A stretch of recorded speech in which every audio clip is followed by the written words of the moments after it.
Hello, everyone, and welcome. I am Topher Spinato of Topher and Meteorites, and we have Matt Stream of Streaming Meteorites in here playing with his mic. I'm so glad you joined us, dude. Thank you for having me. You're a good friend of mine, and you've been... Forget about the Meteorites for a second. You've been a good friend of mine for a couple years. We've done the Meteorite Mansion together. We've gone hunting and camping together. Yes, we have. Yeah, real deal. Yeah. Okay. Well, thank you for having me on the show. Absolutely, dude. Yeah, this rocks. Excited. We are coming to you live from Studio Vesta 4 at the Outer Spacers Meteorite Media Lounge. Yeah, Sean was really cool to put this together for us so we could actually do some interviews and just, not really interviews, just conversation with friends and stuff. You have a lot of things that you are involved with in the meteorite world. First off, if you go on eBay, you're all over eBay. Yeah. Second, if you go over the Met Ball, you're all over the Met Ball. I am all over it. How many classifications do you think you have, or mentions? Yeah, either, okay, we'll go with mentions, probably around 100. Wow. And probably around 85-ish classifications. Damn. Some are still pending, of course. Some are still pending? Yeah, it takes a while. But, yeah, it's good to have that. Good to have the research and your name in the Met Bulletin. Yeah. So, you know, when I sell meteorites on eBay and people ask me, well, how do I know this is real? Or how do I know this is really what you say it is? Well, then I tell them, we'll go to the Meteoritical Bulletin and then you'll see my name in it, which makes it just a little bit better. A little bit better. Dude, that makes it bulletproof. Yeah. You know what I mean? Anyone can claim they're selling a rock, whatever, you know what I mean? Yeah. But when it's actually your name in the Met Bowl tied to that with a certain amount of weight and you're accountable for that weight, that's the provenance we're looking for. Yeah. So I know you, with your classification, I know you have a bunch that are rare and some ones you're proud of. Yeah. I know there's Hasi Kebi... Hasi Masood 001. Yeah, that's your there's knockout. a couple Hasis, yeah. And then Hasi Masood. Hasi Masood, Hasi Kebi. Hasi Kebi is your C3 ungrouped. C3 ungrouped. Both 001, yes. Wow. So that was one that was like almost brand new last year at the show. We just thought it was a CM and sent it to Dr. Carla G. And soon he was telling me, we need to do oxygen isotopes. This is not, this is looking like something more unique. And from that's a great call to get. Yeah. And from there, he finished the classification, surprised me with that. And then furthermore, I've had the Kyoto University in Japan contact me for more of that, and I sent them some as a gift, and then of course they bought some as well. So they're doing further research, and they recently told me that, you know, they found it to be very odd and unique and interesting. That's what you want to hear. But they haven't given me any more details. Yeah, So looking forward to hearing that. Wow. And I'd like to add that, of course, to, you know, the credentials of the stone itself. Yeah, no doubt. But I did have a lot of that material, a lot of small pieces, so I know a lot of people were able to get it for a reasonable price.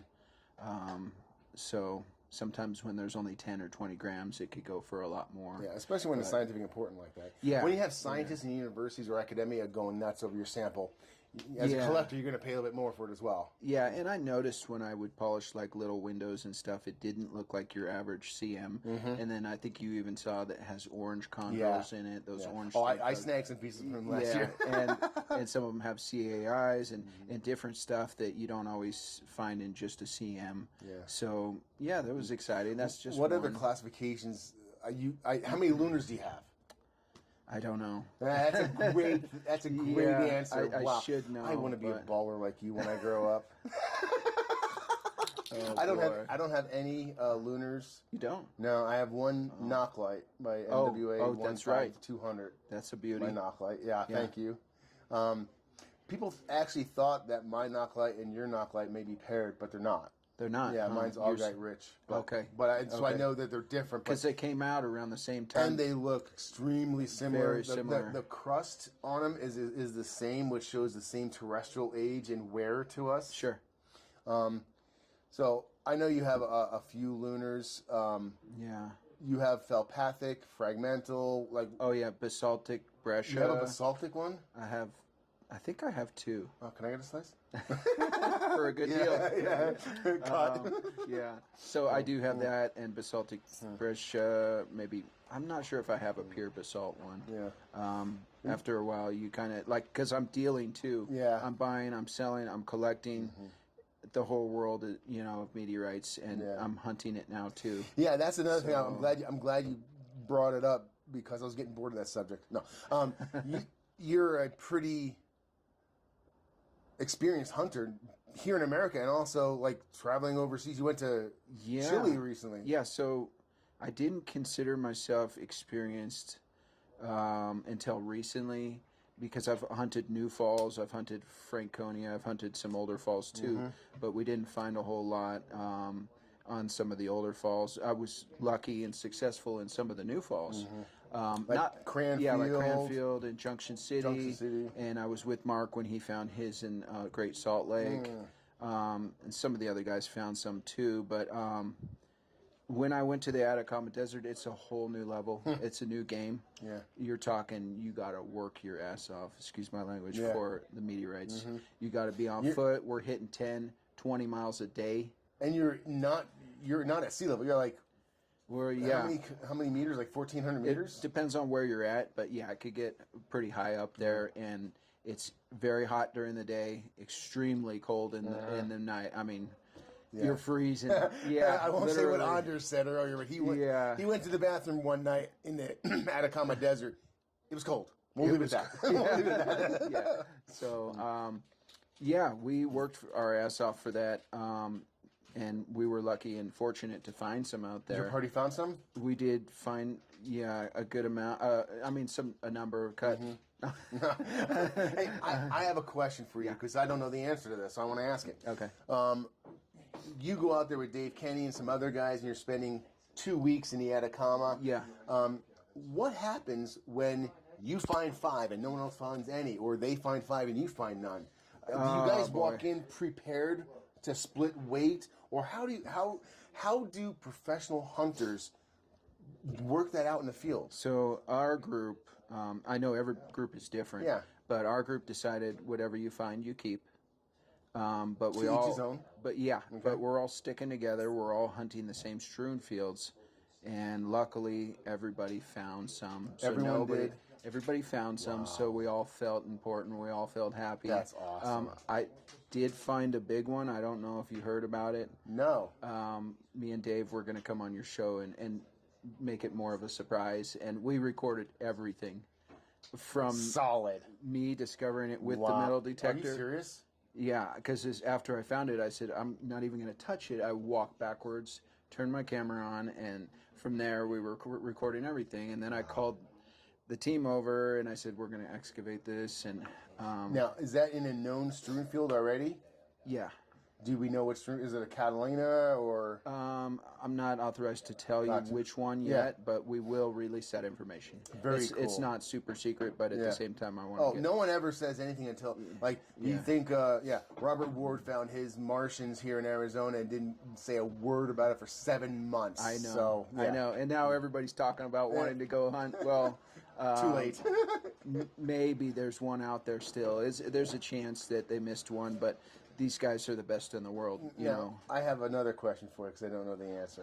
This is conversation with hunters now. It's turned into, and this is a really pointed question. I don't know if you could just say next. Okay. If you were to go out and find a Great Salt Lake meteorite, as soon as it fell, the hunt's going on, everyone's there. How forthcoming are you with those coordinates to the NOMCOM and to other hunters? You personally. Me personally. And then your opinion of people in the... I could say from experience, from actually what I did when I found Cranfield and Roberto was with me. Roberto Vargas, Yeah, we reported it right away.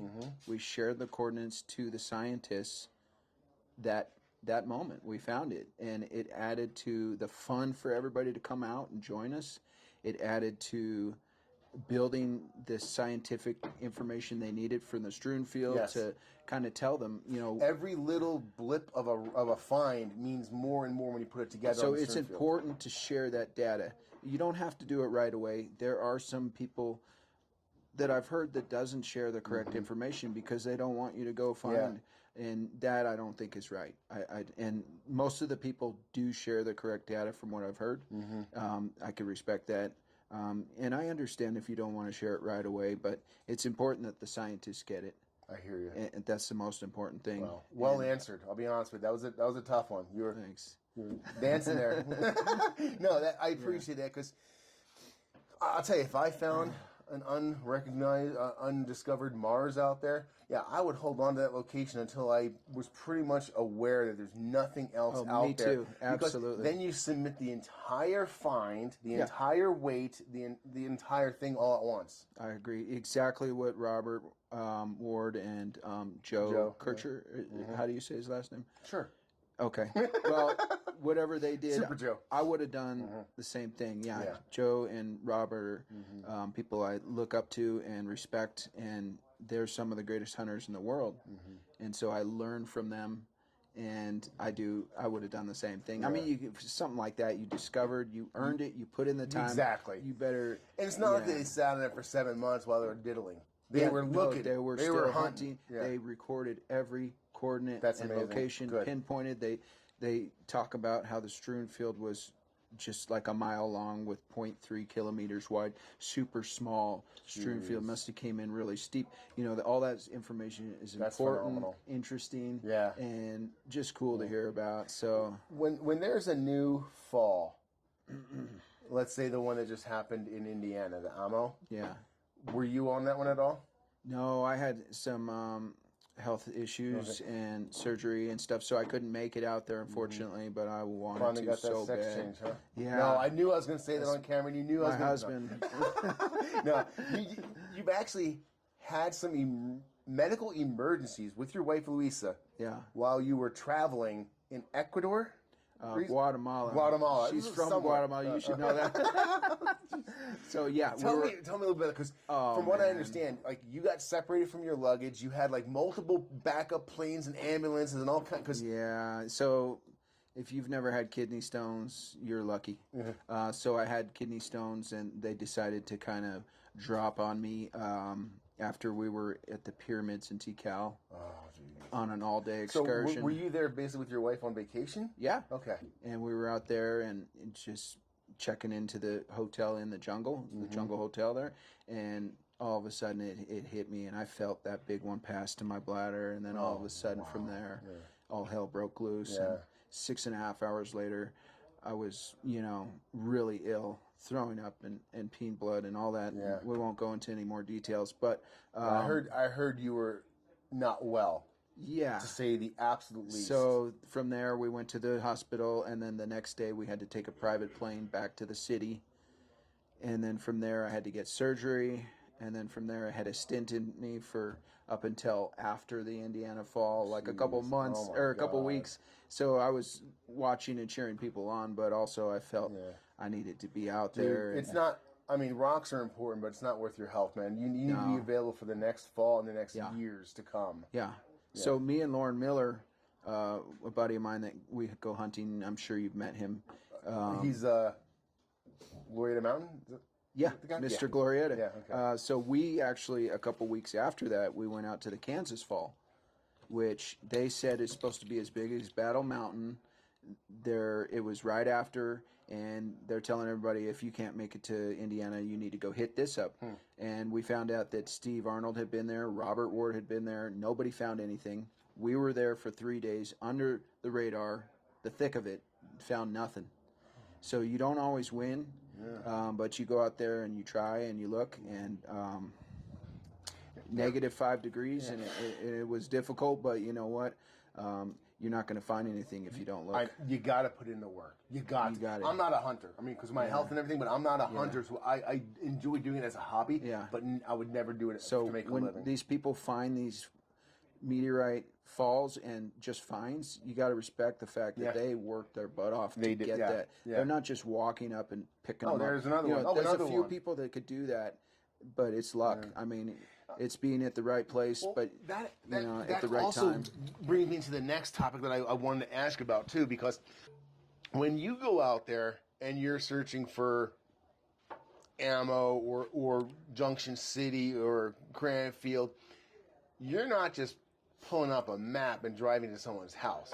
What do you use? What does the community of hunters use to narrow down where to start looking in Indiana? Because I don't know. Boy, that's a good question. Everybody's a little bit different, but Google Earth is a good one to use.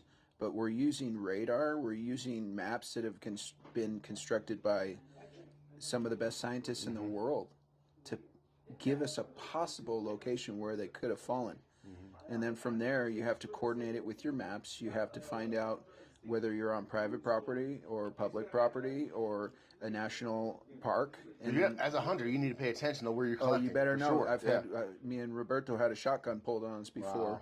And the guy ended up hunting with us later when he found out we weren't there to steal anything. Well done. He was very nice once he found out that we were not there to steal his stuff. Yeah. But, he came up, can I help you guys? With the shotgun. And we're just here and we explained, and most people are happy to welcome you. They and probably hunt with don't you. even know about it yet. No, you know what I mean? No, most people don't, unless it's already been on the news or they heard it. Yeah, and if you can explain to them that you may have X thousands of dollars sitting on your property, if you let me hunt, I'll give you half, or whatever you say. Yeah, we try to work a deal with the landowners. You let them know that these are, some of them could be pretty valuable, but every person's different depending on what deal you want to make, how much. Some people just say, go ahead and look. Let me know if you find something, and you get to keep it, but you want to make sure that you have that agreement before you start hunting on somebody's property. Yeah.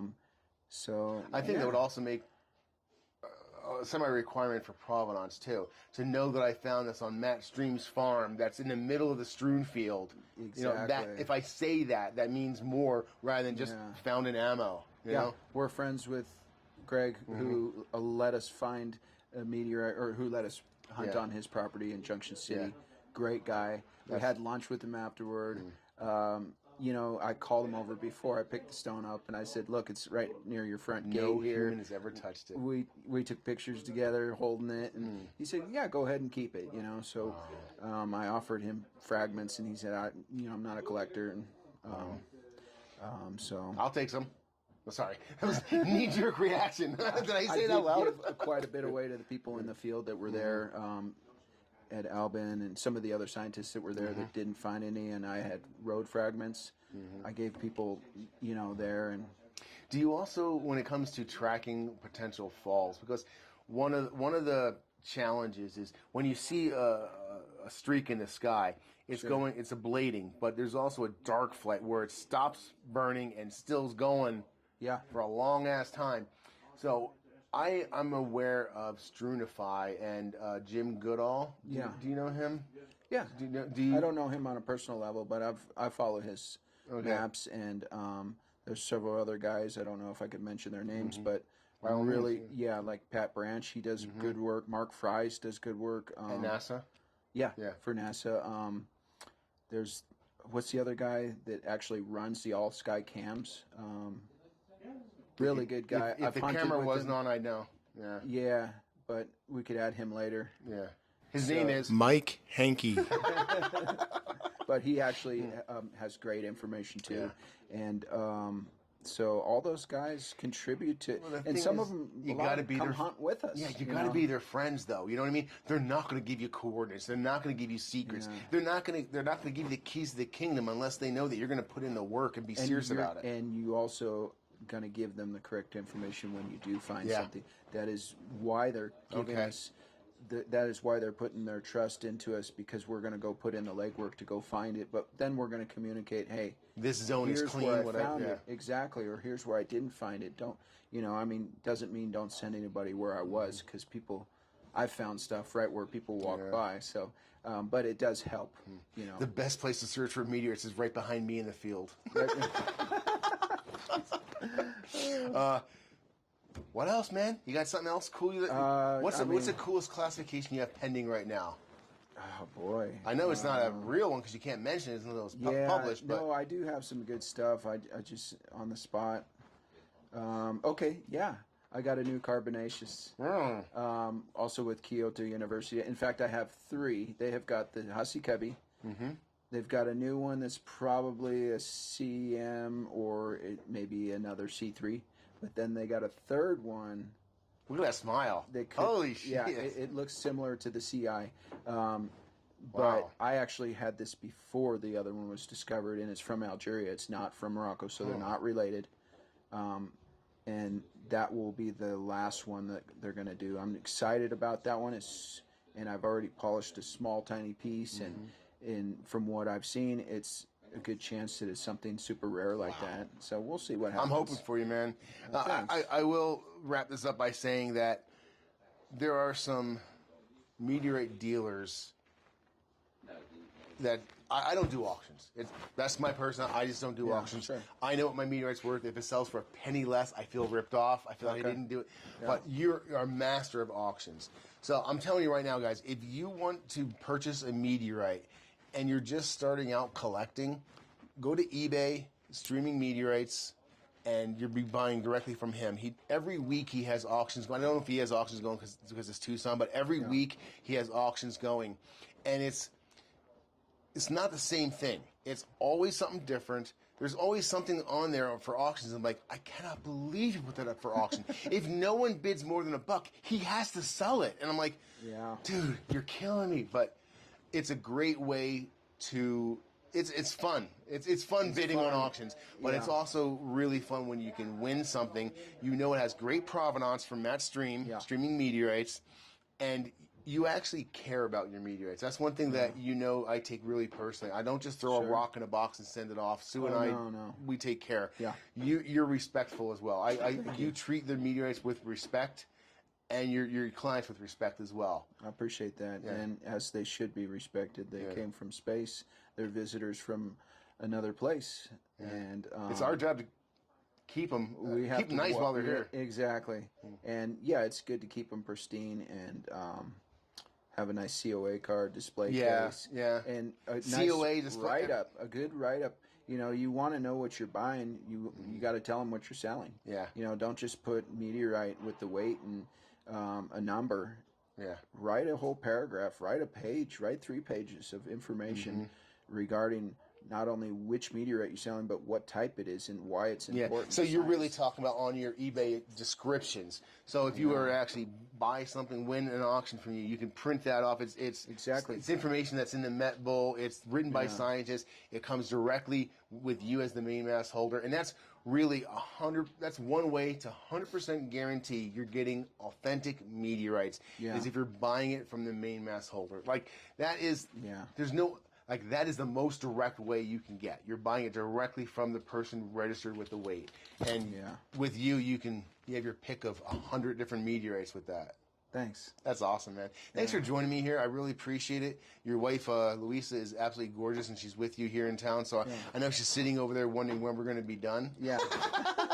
Must make her wait. No. Yeah. Thanks a lot, man. Yeah, really for appreciate you talking to me. It was a good appreciate time. you too. Thanks, Matt. Yeah.